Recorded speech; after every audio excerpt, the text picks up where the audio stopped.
Kanaaf kallattiin wangara hundeeffamaa keenyatti hoggaan jiru dhaabbanni hordoftoota amantii waaqeffannaa qaama seerummaa argatee hagayya 27 bara 2005 akka lakkoofsa biyya kanaatti hundaa'e qaama seerummaa argatee amantii waaqeffannaa amantii lafa sanaati amantii biyya sanaati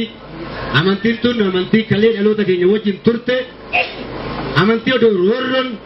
karaa adda addaatiin dhiibbaan alaa warra tiyya malee teentaatu jedhuun warra boca addunyaa tanaa akka isaan maltutti malee akka uumamtetti akka jiraattu hin barbaanneen cabe malee amantii kalee jechuudhaan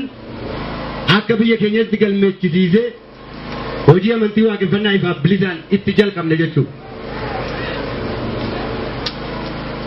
Sadaasa 13 bara 2006 giddugala lixaa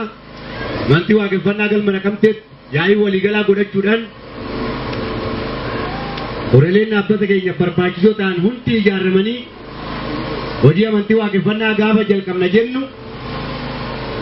horeeleen dhaabbata hordoftoota amantii waaqeffannaa baay'een barattoota baay'een dargaggoota qeerroodhaa qarreedhaa abbaan qabeenyaan jiru diinagdeen hin jiru oromiyaa bal'oo tana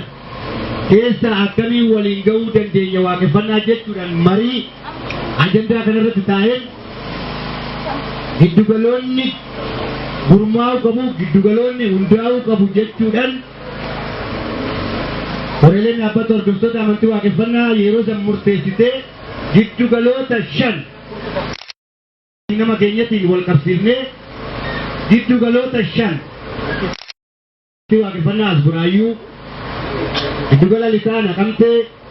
giddugala kaabaa fi giddugala kibbaa bulee horaa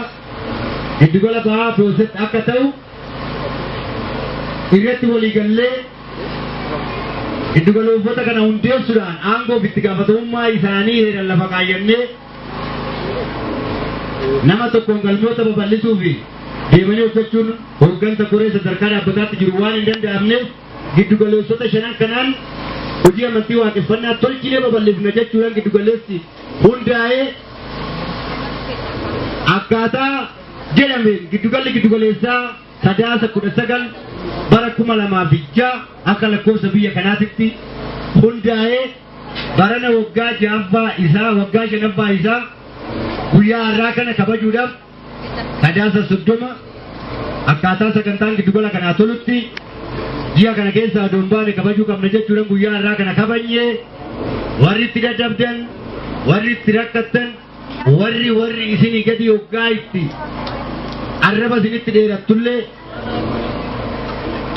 sagalee of ta'uutiin heera qajeelummaa keenyatiin dandeechanii as geechan baga gammaddanii baga as geechanii borummoo bakka garaa keechanii injifannoo gara caaluun warra ga'u akka taatan baga ofeektara isinii jedha jechuudha. Kanatti aanee barbaachisummaan hundeeffama keenyaa uummanni Oromoo kalee jaarmiyaa malee kophaa jiraachuun beeku. Rakkoolee irra ga'een dhaloonni keenya yeroo har'aatti immoo ijaaramuu dadhabee kallattii adda addaatiin nan ijaaramoo yoo jedhe alagaan ulee keessa galfachuudhaan karaa adda addaatiin rukutee diigaa ture.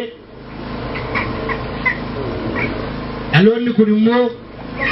baraagadaan qaqqabsiisee aarsaa adda addaa dhaloonni keenya hangafoonni keenya kaffalaniin abaan keenya barachuun jalqabamee sabboonummaan cimaa dhufee ayyaana akka irreechaa cimaa dhufee sochiileen adda addaa guutuu Oromiyaa keessatti dhimma Oromummaatiin wal qabatu cimaa dhufuudhaan uummanni Oromoo waa hunda mataa isaa akka qabu beekuudhaan dhaloonni kun alagaadhaaf hin gugguufu alagaadhaaf hin sagadu ani garbicha namaas miti garbicha waaqatillee ofiin hin jedhu jechuudhaan uumama waaqati ofiin jechuudhaan didee heera fi haqa isaa silaa biyyi badde takka takka hirriba dhabdee biyyaftee akka jedhasaniin maanguddoota keenya haqaa qeerroo kana duuba jiru warra dhugaatti amanu irraa eenyummaa isaa sagantaa isaa itti tatalanii isa guurratee ijaaramuu dandeenya jechuudha.